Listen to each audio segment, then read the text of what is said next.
31 августа Управление Верховного комиссара ООН по правам человека опубликовало заявление о ситуации в Синьцзяне, в котором говорится, что Китай продолжает нарушать права человека в регионе. Правозащитные организации обвинили Управление Верховного комиссара ООН по правам человека в бездействии спустя год после опубликованного 31 августа 2022 года синьцзянского доклада о положении уйгуров, сообщает АФП. Ситуация в Синьцзяне по-прежнему вызывает беспокойство, заявили 31 августа в Управлении Верховного комиссара ООН по правам человека.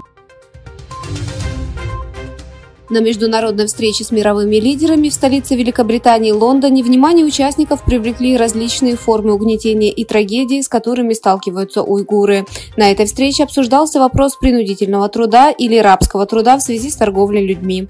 В дополнение к геноциду и принудительному труду, с которыми сталкиваются уйгуры, были также представлены предложения по прекращению геноцида Китая против уйгуров. Рушен Аббас, исполнительный директор уйгурского движения, принял участие в первой конференции мировых лидеров по борьбе с торговлей людьми 2023 года в Вестминстер-холле в Лондоне 30 августа. На конференции он представил специальный доклад о геноциде, с которым сталкиваются уйгуры, и их защите в соответствии с международным правом.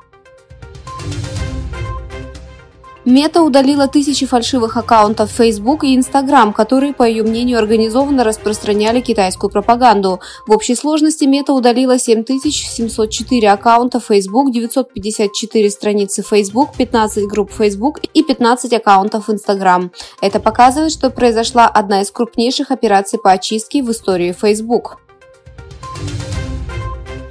Китай введет визовые ограничения для граждан США, которые распространяют слухи или уже давно вовлечены в вопросы, связанные с Тибетом на основе взаимности. Сообщается, что США ввели визовые ограничения в отношении некоторых китайских чиновников за предполагаемое участие в деятельности по насильственной ассимиляции в Тибете. Официальный представитель МИД Китая Ван Вэньбинь сделал это заявление на своем ежедневном брифинге для прессы в четверг. В преддверии визита министра иностранных дел Джеймса Клеверли в Китай на этой неделе британский парламент впервые определил Тайвань как независимую страну в официальном документе. В то время как Тайвань поблагодарил Великобританию, Китай отреагировал отрицательно. Британский парламент принял резолюцию, которая повлияет на китайско-британские отношения. В докладе, опубликованном вчера Комитетом по иностранным делам Палаты общин, Тайвань впервые назван независимой страной. В соответствии с распоряжением, изданным мэром Нью-Йорка Эриком Адамсом, несколько дней назад пятничные молитвы впервые были прочитаны через громкоговорители в мечетях Нью-Йорка.